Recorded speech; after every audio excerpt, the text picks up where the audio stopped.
جلد نمبر 2 صفحہ نمبر 782 بخاری و مسلم کی حدیث پاک ہے کہ عن ابی ہریرہ رضی اللہ تعالی عنہ قال قال النبی صلی اللہ علیہ وسلم اذا باتت امرأة معاجرات فراش زوجها لعنت الملائکۃ حتی ترجیها۔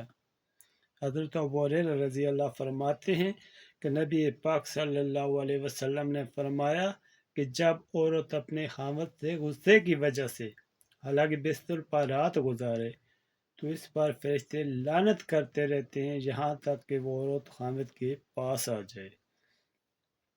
عن ابی ہریرہ رضی اللہ تعالی عن النبی صلی اللہ علیہ وسلم قال اذا دعا رجل امرأة الى فراشه فحابت ان تجیها لعنت الملائکۃ حتی تصبح۔ بخاری جلد نمبر 2 صفحہ نمبر 782۔